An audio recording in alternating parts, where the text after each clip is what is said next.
नगर नाम के एक शहर में एक परिवार रहता था। उस परिवार में रमेश, उसकी पत्नी मीनू, 2 बच्चे और उसके चाचा चाची रहते थे। वो घर रमेश के चाचा चाची का ही होता है। उनकी कोई औलाद नहीं होती और रमेश के माँ बाप मर चुके होते हैं, इसलिए वो लोग रमेश को अपने पास रख लेते हैं। रमेश ठेले पर ऑमलेट बेचता था और उसकी सारी कमाई उसके चाचा चाची रख लेते थे। रमेश के चाचा चाची बड़े कंजूस लोग होते हैं और अपने हिसाब से ही सारे पैसे खर्च करते हैं। इस बात से मीनू बड़ी ही परेशान रहती है। एक दिन मीनू अपने पति रमेश से बोलती है, सुनो जी, अगले हफ्ते त्योहार आ रहा है। मैं सोच रही थी कि बच्चों के लिए नए कपड़े ले आऊं। आप कुछ पैसे दे दो। तुम्हें पता तो है, कल ही सारी तनख्वाह चाचा जी ने रख ली। मुझे भी रोज के पैसे पूरा हिसाब लगाने के बाद ही देते हैं। मजाल है जो एक पैसा फालतू देने। मुझे पता है जी, तभी मैंने अपने कपड़े के लिए नहीं बोला। मैं चाचा जी से कल बात करता हूँ। अगले दिन रमेश अपने चाचा जी से बच्चों के कपड़ों के पैसे मांगता है तो उसके चाचा जी गुस्से से लाल हो जाते हैं। अरे क्या तुम लोग आए दिन फालतू के खर्चे करवाते रहते हो हैं? इतने कपड़े पड़े हैं, ये तेरी बहू है ना, यही तेरे कान भरती है। हाँ? नहीं बाबूजी, ऐसी कोई बात नहीं है। तू चुप कर और अपने काम पर जा, अपनी बीवी की बातों पर ध्यान मत दिया कर। मीनू दूर खड़ी सब सुन रही होती है। वो कमरे में जाती है और खूब रोती है। क्या जिंदगी है, कोई दवाई भी लेनी हो तो उसके भी पैसे नहीं मिलते। शौक मौज करना तो दूर की बात है, इतनी भी क्या कंजूसी कि इंसान ठीक से जी भी ना पाए। रमेश के चाचा चाची की कंजूसी की वजह से सबका जीना मुश्किल हो जाता है। एक दिन रमेश और मीनू दोनों किसी काम से बाहर जाते हैं, पर आते वक्त अचानक उनके सामने एक ट्रक आ जाता है और दोनों का बुरी तरह एक्सीडेंट हो जाता है। कुछ लोग उनको हॉस्पिटल लेकर जाते हैं। उस एक्सीडेंट में मीनू की मौत हो जाती है और रमेश के दोनों हाथ कट जाते हैं।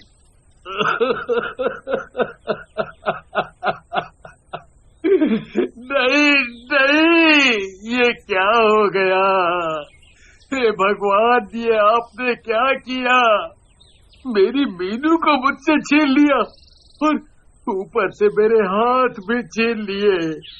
अब मैं किसी काम का नहीं रहा। रमेश बहुत रोता है। बेचारे बच्चे भी हर वक्त अपनी माँ को याद करते हैं। घर में कमाने वाला एक ही आदमी होता है जिसके हाथ कट चुके होते हैं। समझ नहीं आ रहा होता कि आगे कमाई कैसे होगी। रमेश एक दिन अपनी रेहड़ी को खड़ा देख रहा होता है। वो खुद को इतना लाचार समझने लगता है और ऊपर से तभी उसके चाचा जी आकर उसे सुनाने लगते हैं, हे भगवान, अब घर का खर्चा कैसे चलेगा? तू तो अब किसी काम का भी नहीं रहा। तुझे और तेरे बच्चों को कौन बैठा कर खिलाएगा? हैं?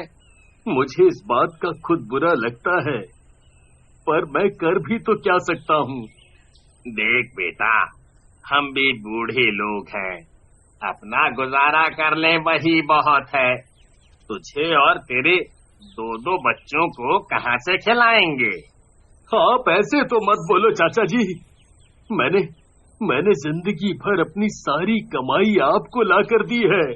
अरे तो हमने बदले में तुझे पाल पोस कर बड़ा नहीं किया क्या? हैं?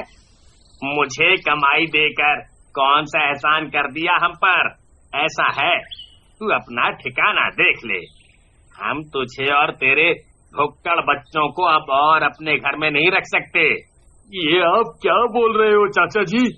रमेश के चाचा उसकी एक नहीं सुनते और उसी वक्त उसको बच्चों सहित घर से निकाल देते हैं। रमेश और उसके बच्चे खूब रोते गिड़गिड़ाते हैं, पर उनको किसी पर तरस नहीं आता।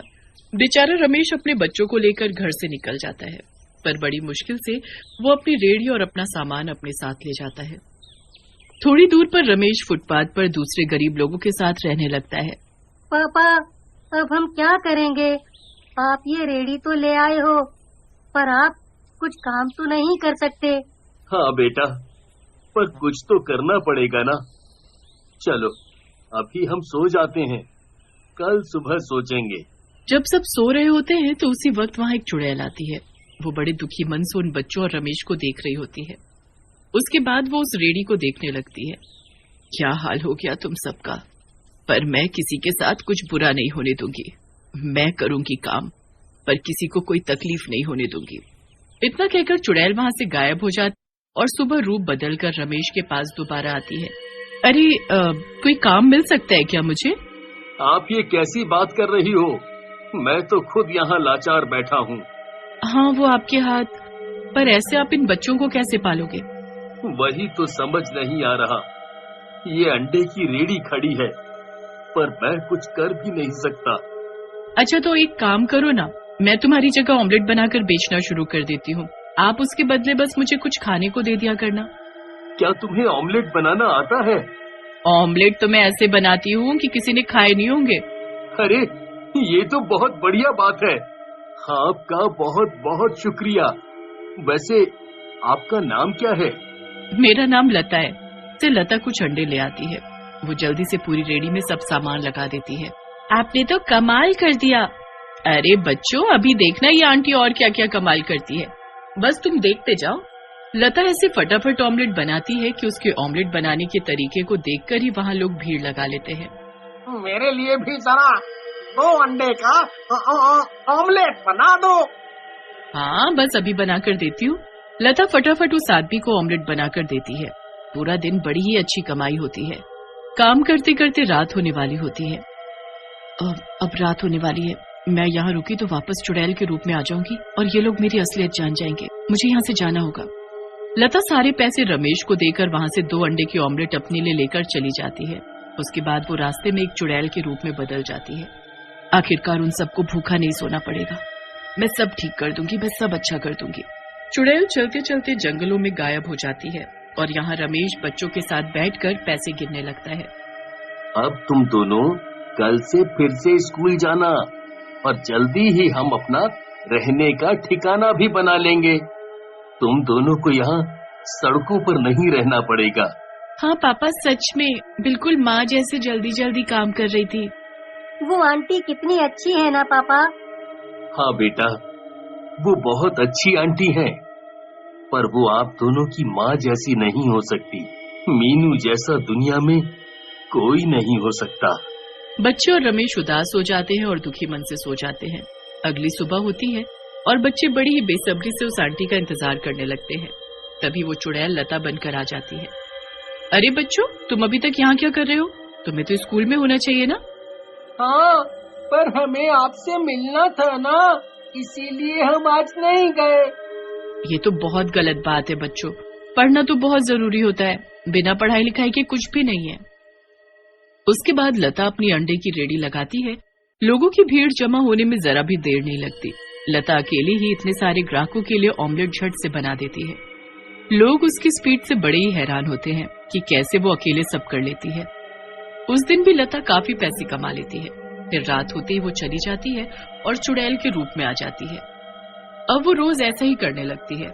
रोज सुबह लता के रूप में ऑमलेट बनाकर बेचती और रात होने पर चुड़ैल बन जाती। उसे कोई देख न ले इसलिए वो चुड़ैल बनने से पहले ही जंगल में चली जाती थी। धीरे धीरे रमेश के पास इतने पैसे हो जाते हैं कि वो अच्छा घर और हर जरूरत की चीज खरीद लेता है।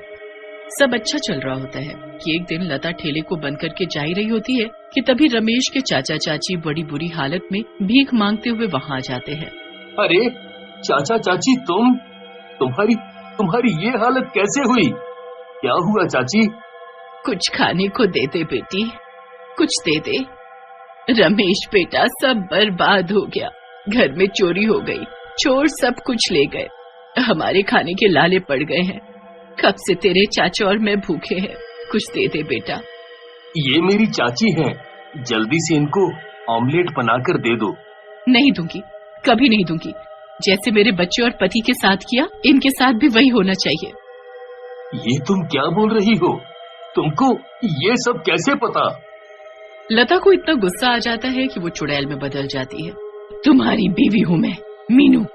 मुझे सब पता है इन लोगों ने तुम्हारे और मेरे बच्चों के साथ क्या किया है। मुझे सब पता है। मीनू मेरी बच्ची, मेरी बेटी। अपने मुंह से मेरा नाम मत ले, तुझे तो मैं अभी मार डालूंगी। नहीं मीनू, ऐसा मत करना। इनको इनके किए की सजा खुद ही मिल गई है। तुम क्यों अपने हाथ गंदे कर रही हो? जा यहाँ से वरना मार डालूंगी तुम दोनों को। चुड़ैल से डरकर दोनों वहाँ से भाग जाते हैं और भिखारी की जिंदगी जीते हैं। रमेश अच्छा कमाता है और अपने बच्चों के साथ अच्छी जिंदगी जीता है।